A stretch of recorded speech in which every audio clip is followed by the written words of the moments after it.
I'm really excited to be interviewing in this series a number of marketing experts, all who work with photographers. And first up, I'm delighted to introduce Alex Vita, who is a photography website designer and developer. Alex joins me from Romania and he has so much experience creating photography websites. I think on your website, Alex, you said 200 odd websites you've created for photographers across 25 different countries in the world. So welcome, and we look forward to hearing more about that. Hi, Zoe. Thanks so much for having me. Yeah, I've been working with photographers exclusively for almost 20 years. This has been Wow. my professional life so far. I'm almost 40 now, 39, but right after I finished college, I studied computer science, but I didn't want an IT office job. I wanted to be a freelance photographer. And I Cool. kind of did that for a few years. I struggled with it. I try to, make ends meet and shoot weddings and family events and headshots. But my technical background kind of caught up to me and I started building websites. It snowballed from there. I've been doing that ever Yeah, that's since. that's so interesting. We've known each other for a while and I didn't actually realize you had been a photographer in a previous life. So I guess with what you do now, it's so technical, isn't it? And I guess creative, absolutely, but creative in a different way to what it would require as an actual photographer. So, yeah, how did that work for you, combining your computer science background and clearly all that technical knowledge with the creative, artistic side of the photography? And what you mentioned weddings and things, was that the genre you specialized in, or tell us a bit more about what you used to do as a photographer? I didn't yet specialize in anything. I was still a beginner. I tried a bunch of stuff. I tried stock photography and weddings, events, headshots. I had my own studio at home.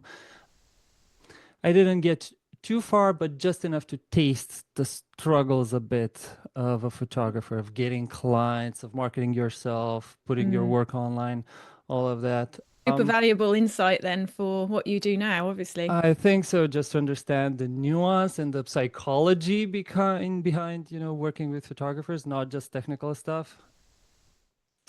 Back to your question about kind of creativity, I think you do need a mix of both. I think just as photographers do as well, it's both an art and a science.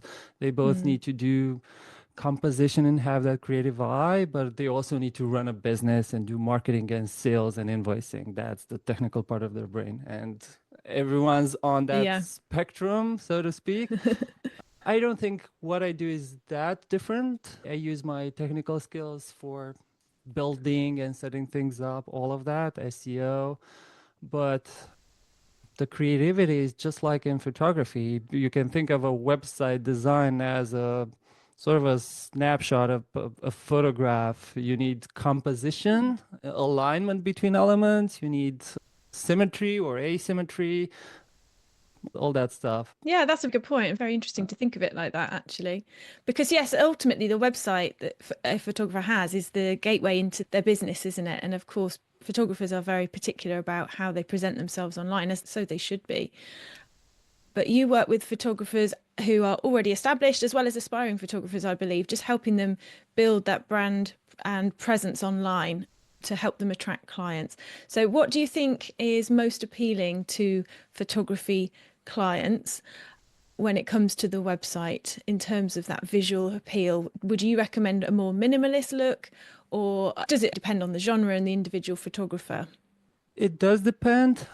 One thing, the first idea that came to mind is the website should not be pretty and look good for them as the photographer, because that's often not the best website for their target audience.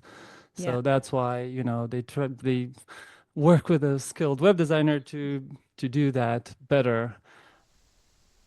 So what's good for a website? What's effective for a website? And it's a loaded question, and I obviously get that a lot.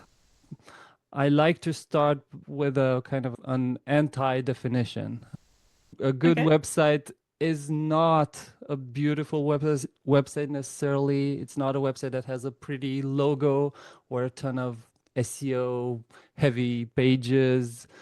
Not even a website with awesome photos, obviously that's key and it's a great multiplier of any good website. But a good website is simply one that converts people, that gets you results, inquiries, and sales. Yeah. And how to get that, it's not about a fancy design or the branding necessarily. All of those help. It's more about having the sort of high level picture of the, I don't know, of the funnel from their audience down to the final sale, bringing people more traffic to the website through marketing, which you obviously you know very well, SEO, social media marketing, content marketing, all of that, paid traffic. PR. Yeah. Yeah, of course. Yeah, I put that under the umbrella of marketing, but I thought Yes, of it it. is under the umbrella. You're right. Yeah. And then once that traffic lands on the website, converting them through, copywriting, call to action, pricing, addressing pricing, user experience. And then finally, once you do get the inquiry, sales, negotiating, Yeah. pricing again, all of that. Gosh, when you list it out like that, it's no wonder photographers get overwhelmed with this whole thing of photography Yeah. marketing. It's Yeah, such a lot, isn't it? but you need all of those components to make Yeah, an exceptional website, not just absolutely. one thing. Yeah, it's not as simple as we'd probably like it to be. No, no, if it were simple, anyone would just spawn websites left and right, and it's not that. Yeah. Absolutely. Yeah. And I find myself saying that as well. Like when it comes to content for marketing, if it was easy, we would all be winning. And I know a lot of people are not. And the reason is it's because they're not creating high quality content that's genuinely unique, that's genuinely resonating with their audience, that isn't just a copy of somebody else's approach. And I guess it's the same as for websites, really, because it's got to reflect you and your branding. But as you said quite clearly, it's got to be about not with the kind of style and design that you want necessarily as the photographer, but what's going to appeal to your clientele.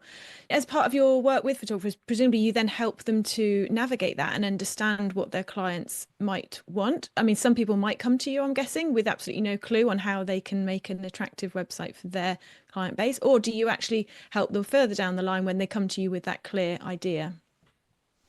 Both. It depends on the stage of Yeah. their business or the level of experience. Beginners, semi-pros, or established pro photographers who already have not just good positioning, but already a service ladder, multiple pricing tiers for different types of audiences. So it really depends. But yeah, some strategizing is involved sometimes, like in consulting calls. We don't talk about the website that much sometimes, but more about what their service Mm. offering is and how to attract more clients. Other times, they're set, they just need tactics and tips. So, what would you say are like three essential components of an effective website in terms of attracting and converting clients? What would every website, in your opinion, need to be able to do that? So back to that funnel idea, attracting and converting, I put them into different buckets. Hmm. Mm, But yeah, attracting marketing avenues, all of those, obviously. Converting is something more complicated. How to convert whatever traffic photographers are getting, how to convert those into sales, into inquiries. Conversions usually come down to user experience, to how a website avoids confusing stuff or annoyances of that sort, or Mm. positions the photographer as an expert so they trust them. It's harder to review and to audit. Mm. Conversions, when I do audits for photographers, I do run kind of my own internal checklist. I look for call to action buttons on the website, how good they are, how clear they are, if there's a flow through the website down to the contact page, Hmm. how prominent they are, how easy to find is the contact information. It's often missing or lacking. And the Uh, location. So many photographers don't mention where they're yes. based, which for some isn't important because people say, "Oh, I travel everywhere." But Gosh, so many people make that mistake, don't they? And therefore they're missing out on the SEO benefits of actually mentioning their location, but also people are just scrabbling around on the site trying to find out where they're from. Or are Exactly. they? Maybe they're clicking off quickly because they get frustrated. Yeah, yeah. Most photographers offer local services and they're not doing that properly. Back to conversions, like anything that's causing confusion, a weird navigation menu, unfamiliar positioning of the logo of the navigation menu, stuff that simply stops people in their tracks. They don't understand Mm, how to browse the website. Annoyances, pop-ups, splash yeah. pages, all that sort of stuff. Trust elements like testimonials, logos, how the e-commerce process is, how the search functionality is for some websites. All those small factors Mm. Of which there's come, so yeah, many. Yeah, yeah. I think your point about call to actions, I see that myself as well. They're either hidden or they're not making use of buttons, and the phrasing of your button is an opportunity as well, isn't it, to convert and engage people further. And as you said, menus, I've seen people where the contact page is missing from the main Hmm. heading navigation menu, and it's just so tricky to find. Also, because I support photographers with blogging, and often they hide the blog away in the footer or something. And I Hmm. always say, if you've got a decent amount of articles, that should be prominent as well, because ultimately you want people to find them and to peruse that content. So I do see all of those things you've mentioned when I'm dealing with photographers as well. They may be amazing photographers, but understanding the complexities of all of this isn't necessarily something you just inherently know, is it? And it's the same with PR and marketing and how to promote yourself. I find that some people are really quite savvy with it, and then others a little bit clueless and struggling. But yeah, I think all of those elements would be really key for, like you say, the conversion side of it. And One thing I would add here, and I think it's similar to PR work, to outreach, to putting your name out there in publications and all of that. Sometimes it's a lack of certain technical abilities, like mm, the ability to write content, text content. Some photographers simply are not good at that and they need to yeah, outsource it. But oftentimes I found it's more psychological. Fear of putting themselves out there, confidence. Yeah, and yeah. it's harder to fix, but it's part of it. And I think how people can help themselves get around that is just look at what other people are doing, of course, without being tempted to copy directly, but just see how people are doing that effectively. Obviously, I'm about championing photographers and being a cheerleader in a way, supporting them and helping them to tell the stories about the great things that they're doing and achieving, and of course their work as well, talking about it and getting interest in their photography. It's so easy to think, oh, I don't want to do that because I'll come across as salesy, or think that Mhm. I'm something special. And it isn't that. It's like if you're in business, you need people to know about you, to think positive things about you, and to, be told why your photography is valuable. Yes, yeah, exactly. And I've seen photographers with more mediocre photos, but they're, hustling and putting their name out there and doing tons of outreach, and they're more successful. Yeah. Simply the nature of business. Yeah. Yeah, absolutely. So can we talk about platforms for websites? So I know you work on WordPress, and I'd love to know your thoughts on why that is. And also what your thoughts are on other platforms, because photographers use a whole host of platforms, predominantly WordPress and Squarespace in my experience, but there are others. And I'd love to get your thoughts on that so that listeners can appreciate maybe some of the pros and cons of the different platforms. I do prefer WordPress. I'd say prefer is the word, simply because of the design flexibility. I can build any design imaginable with a page builder these days, and SEO is powerful and blogging, all of that, but it's not for everyone. And I try to be platform agnostic, meaning beginner photographers or pro photographers simply needing a portfolio website. They just need to showcase some commercial work and then communicate with clients directly. They don't need WordPress. They're sometimes better off with Squarespace or with, I won't name Wix because I'm not a fan of it. But with other simpler platforms, just a portfolio website, that's perfectly fine. It's easier it's a game of compromises, maintenance, time, Mm, flexibility, all of that. Then there are photography specific platforms when they need, especially when they need mm, image delivery to clients or e-commerce features, the ability to sell prints or downloads, licenses in various ways. WordPress cannot handle that well within limitations. right. So they go to, PhotoDig, SmugMug, all of those photography specific platforms. Those are fine too. It depends on their needs. Yeah. Yeah. And do those actually incorporate into, say, a WordPress website at all, or are they very much independent, those ones? They're fairly independent. You can build a hybrid website. WordPress for the homepage, maybe the Mm, blog section, a few static pages for absolute design control, and the image archive section, the galleries off to a different platform. Problems here, one, they need to exist in different subdomains. right. So like archive.domain.com for that other platform, which is not ideal for SEO, maybe Mm, confusing for the user. And two, design integration is not always perfect or not always possible. Those photography specific platforms cannot allow custom coding to make it a perfect match. Most of right. them don't. You try to get as close as possible. Set the same fonts, colors, logo to at least feel part of the same website. Definitely the same navigation menu, the same order of menu items, so people are not confused. Hmm. That's a good enough integration. Okay. And you talked about Wix a minute ago, and we shared a laugh about it. But for anyone listening who is currently using Wix, could you just touch briefly on why that might not be the optimum choice? And any advice for anyone who's currently on a platform like that? Maybe just they intended to do it as a short-term stopgap. Now they're getting more serious with their photography, perhaps looking for other options.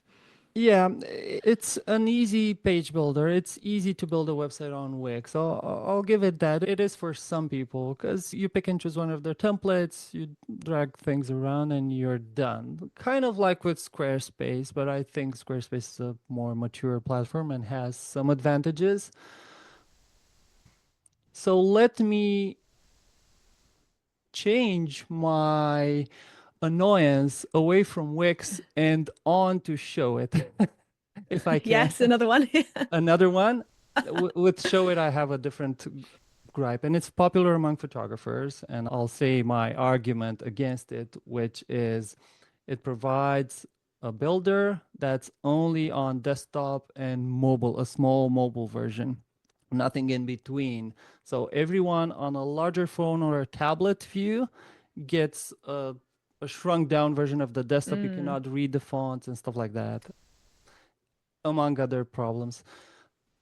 It really depends on their needs. But it is so tricky as an independent business owner, isn't it? When you're not tech savvy in this sense, perhaps to really decide what platform. And like you say, you're balancing lots of issues. What functionality do you want or think you're going to need in the future? The cost perspective, the maintenance, all those things that you've already touched on. And it is so hard. I mean, not in the same sense. I've always been WordPress, but I did procrastinate in the past on like which email service provider to use. Should it be MailChimp? Should it be MailerLite? Should it be, First Contact? All these other ones.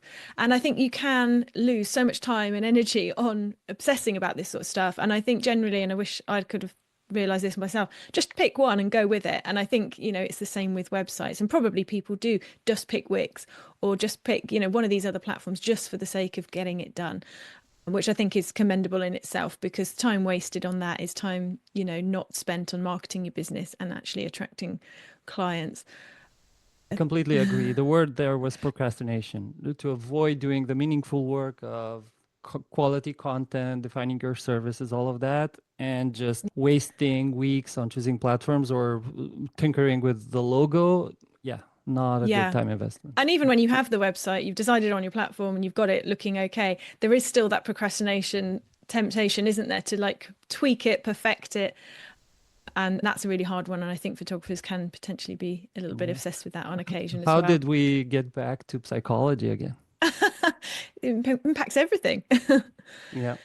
So I'd love to touch on AI, if that's okay, because I know that not so long ago you did a webinar about AI for photographers and how it's impacting web design and marketing. And it was really fascinating. And I just wondered if you could share a few insights into that. Talk us to us about the AI tools you're using in your work as a website designer and what impact it can potentially be having on photographers and how they could use it better in the future themselves. Okay, big topic, and obviously Huge. top of mind for me as well. And maybe I'll start with that. Why, for me, it's top of mind because I also need to adapt my services. There are these basic AI tools that can crank up a simple website these days. Would they put me out of business? For now, they're crappy. I can imagine Mm, in 1 to 5 years they could generate a good website. So I need to move to a higher ground and hmm. offer more business strategizing, consulting, or doing more personalized bespoke websites, not simple portfolio websites. I think same with photographers. AI is not yet good enough to endanger most photographers. Not yet, but it feels so close. Right now, okay, people use it for some content generation, for ideation, for drafting stuff, for generating some images. I think they're already fairly good at headshot photos, like the standard mugshot. They're becoming really good. They have concerns, they have downsides, privacy, copywriting, ethical concern, biases when Mm, generating photos. But um, there is some impact that I think is happening now, and some impact that I can see easily into the near future. Now, content production cost is zero, and that I think will start to influence SEO a lot. Google no longer can just rank websites just based on content quantity, and good enough SEO mm, tags because anyone can now generate them with AI tools. So it will need to pick to rank websites based on quality, on originality, on expertise, to look for those types of signals in a hmm. website, Yeah. not just by quantity. Plus, AI search tools. Why would a client look for a headshot, a wedding photographer in New York on Google these days when they can ask ChatGPT search, when they can ask Perplexity, hey, I'm looking for a headshot photographer. I prefer a woman that's fairly young, that has experience in more cinematic styles and black and white photos, ideally close to a subway station and stuff like that. That's your Wow. prompt, that's your query, and then you refine it further in ChatGPT. How do AI tools pick the results then? Not through the classic SEO factors, tags, keywords, all of that, Mm, through different avenues, through different criteria. And what those are is hard to say. From what research I did, user experience signals and content that shows how unique you are, not how much content you put out, like how different yeah. you are, how unique you are. So embracing your personality, talking a lot more about your service in greater detail, doing storytelling on the website, that sort of stuff, not just shallow content. I think that is happening now with AI impact, with the way we search online, not through the usual Google searches anymore, or not so much. Oh, and one small parenthesis here, Gemini, which is Google's AI tool, in my research, uses a lot of data from Google Maps. So Google My Business listings for Oh, interesting. photographers, the local optimization must have. Pick when I asked such a prompt with the New York photographer example I gave you, all the results were from Google My Business listings. That's their Mm. main source of information. Which makes ChatGPT, sense, doesn't it? Because it's their tool. it's their data and they're leveraging it more. Mm. ChatGPT and other tools focused more on, unknown factors and user experience and that sort of stuff. So yeah, I'll close that parenthesis with Google My Business. Yeah, yeah. So interesting, making it even more valid a case for, getting a presence with your Google business and getting all those really valuable client reviews and optimizing that profile because there's so many things you can add to it. Regular posts, for example, Yeah. links out to blog articles or to your website pages, as well as the reviews and the geographical information and your Mhm. social profiles, all of that stuff. Yes, and again, an emphasis of what you said earlier, being local and specifying that clearly on the website and being consistent with any such information. Your location, address, email, contact information should be Mm, consistent across all your web profiles, social media yeah. profiles, everything. If they're different, it creates confusion for AI tools indexing everything again, Yeah. and that The should help. directory listings that you have and all of those as well. Yeah. Yeah, yeah. It takes some work to make them all match and up to date, but Yeah, it's not it so should help. fun that as a task, is it? But actually super valuable. Yeah, and finally, let's look into the future a bit, how it could all look like. Embrace the picture I'm going to paint now, however skeptical or not you are about AI, but you can imagine in the future people will be doing a search, maybe not through chat, but through voice or through Neuralink or glasses or something like that. Wow. The search results that they get won't be generic. They will be matched already to any information the AI has about the client, their style preferences, their current location, their availability in the calendar, their Mm, simply biases and history.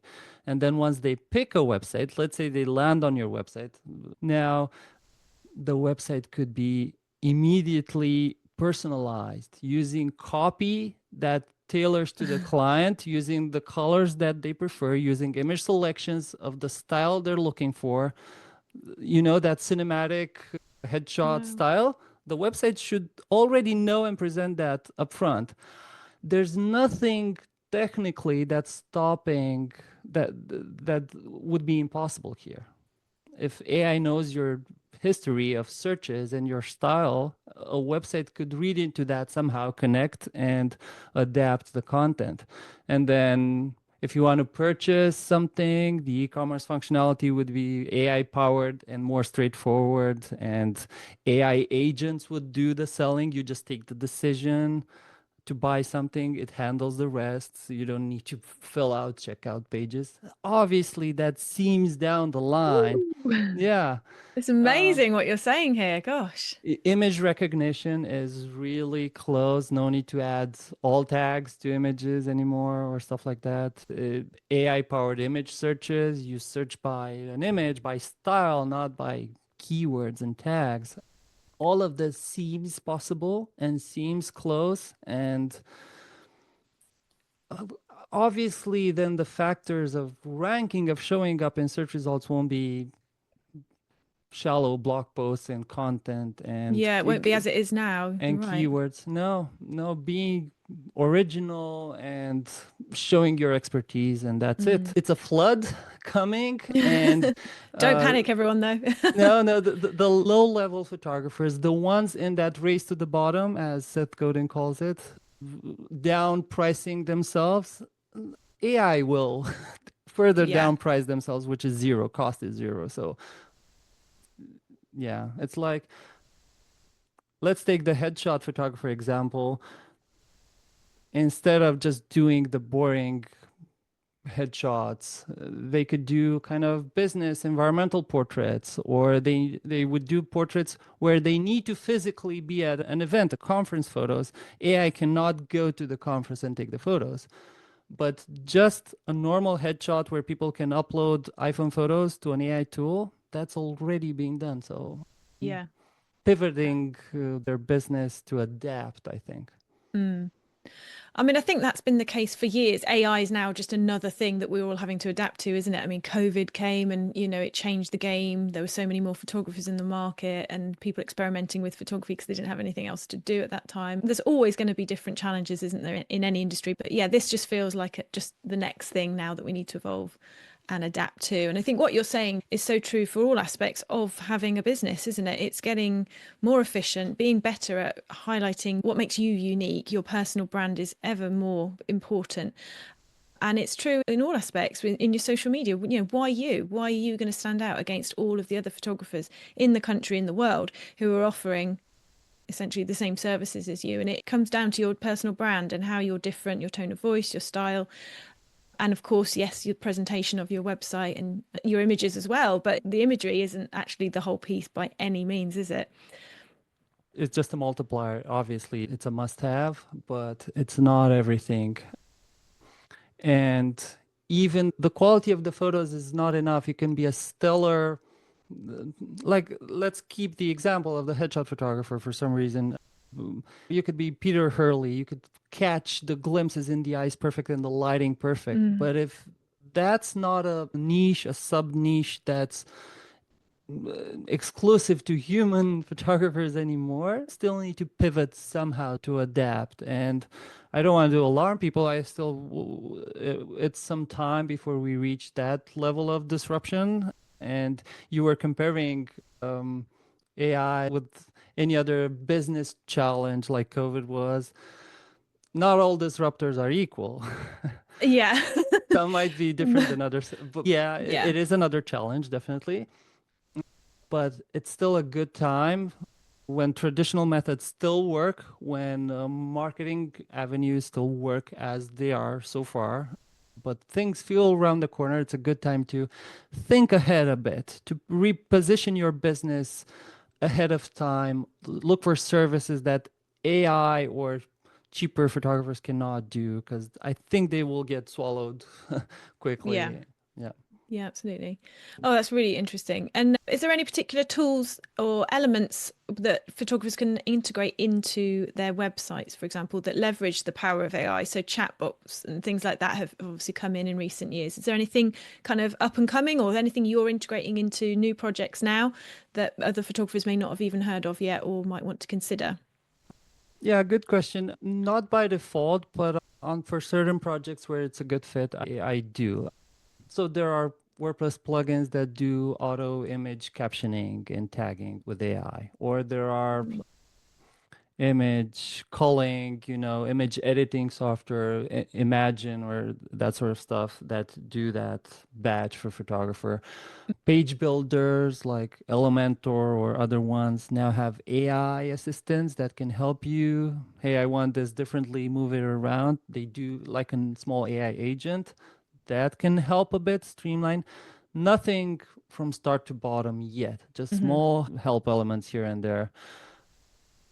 I've seen Interesting. some like SEO audit tools that have some started getting AI features. They're still rudimentary yet, but they can help at least a beginner photographer.